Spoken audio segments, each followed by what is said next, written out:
नमस्कार। प्रस्तुत है आज का चिंतन।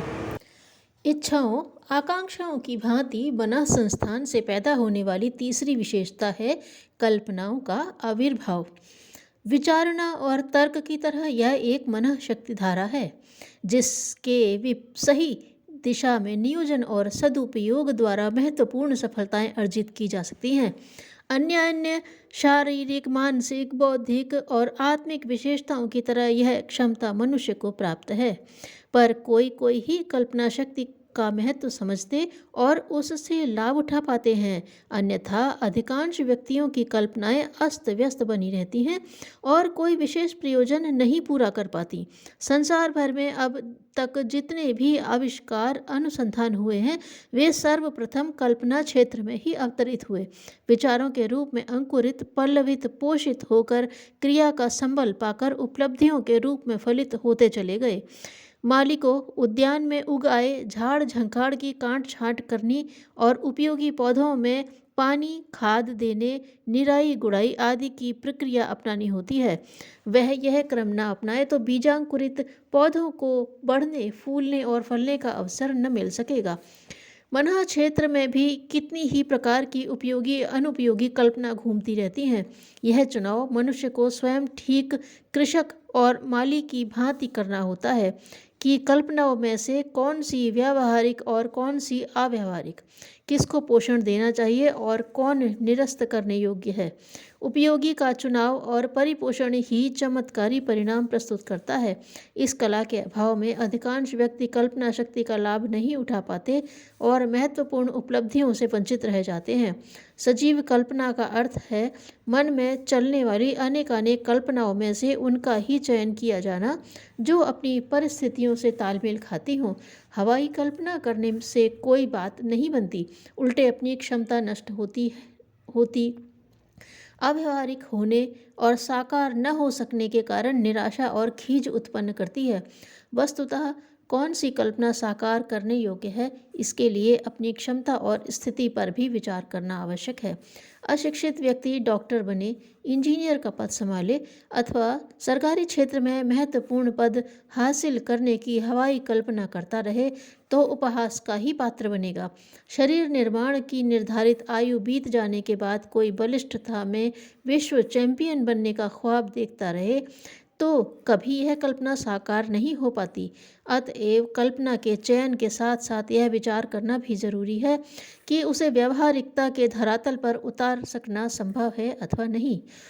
अधिकांश व्यक्ति जीवन पर्यंत जैसी तैसी गई गुजरी स्थिति में इसलिए पड़े रहते हैं कि अपने लिए उपयोगी कल्पनाओं का चयन नहीं करते और अनुपयोगी अव्यावहारिक कल्पनाओं के किले बांधते रहते हैं। इस असामंजस्य से असफलता ही हाथ लगती है। रचनात्मक दिशा दी जा सके तो कल्पना शक्ति के गर्भ में एक से बढ़कर एक संभावनाएं सन्निहित होती हैं। वैज्ञानिक इसी से सफल होते हैं।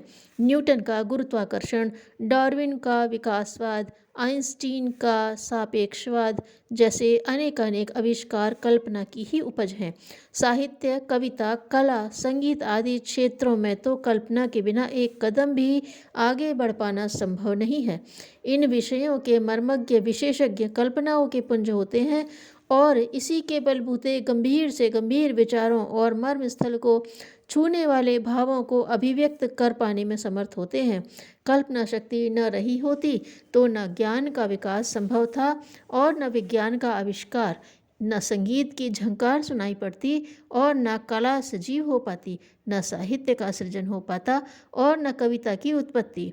विश्व भर में आज विविध विषयों पर जितनी भी वैचारिक संपदा संग्रहित है उसकी उत्पत्ति कल्पना के गर्भ से ही हुई है।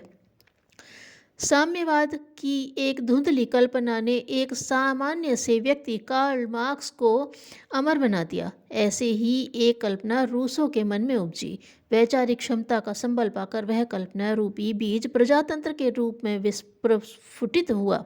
नेपोलियन ने एक दिन विश्व विजय का सपना देखा। मन की उस कल्पना ने ही उसे विश्व विजय के लिए प्रेरित किया।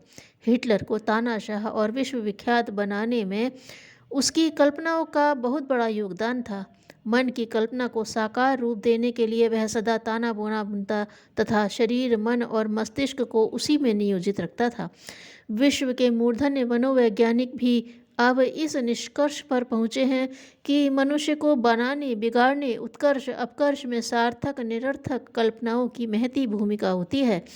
किसी विचारक ने कहा भी है, मनुष्य जिन कल्पनाओं को मन में स्थान देता है वैसी ही विचारणाएं उठती और गतिविधियां चल पड़ती हैं और अंततः वह अपनी कल्पना के अनुरूप बन जाता है।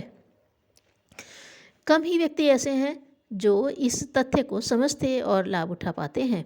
कारण यह है कि अधिकांशतः व्यक्ति अपने अनुरूप कल्पना का चुनाव नहीं कर पाते और निरर्थक में उलझे रहते हैं।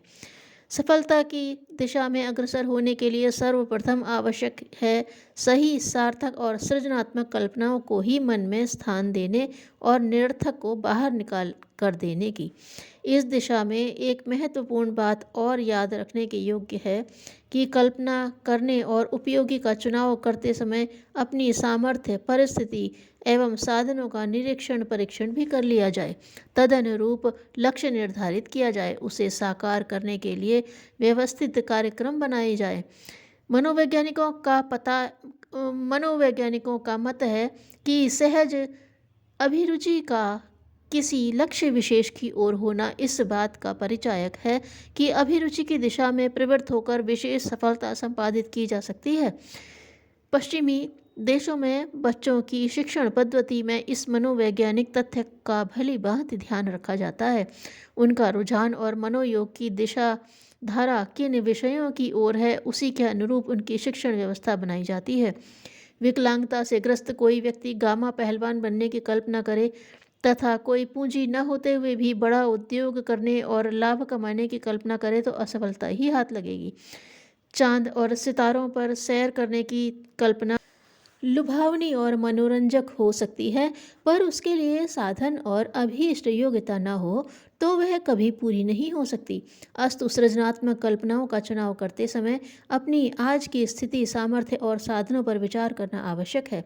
दोनों के बीच सामंजस्य न होने पर कल्पना कभी साकार नहीं हो पाती। सार्थक कल्पना वस्तुतः वही है जिसमें इस व्यावहारिक दृष्टि का समावेश है। एक दिशा, एक निश्चित लक्ष्य के प्रति कल्पना शक्ति का नियोजन संभव हो सके तो विभिन्न क्षेत्रों में सफल हुए व्यक्तियों की तरह ही हर व्यक्ति अपने अपने अनुरूप सफलताएं प्राप्त कर सकता है।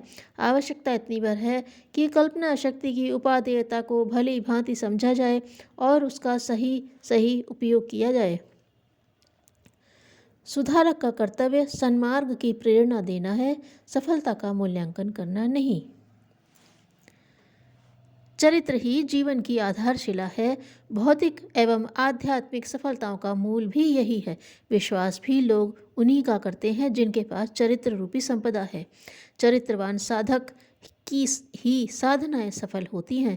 मर्यादाओं का पालन करने वाले निष्ठावान साधकों का उत्साह और मनोबल देखते ही बनता है। धन्यवाद।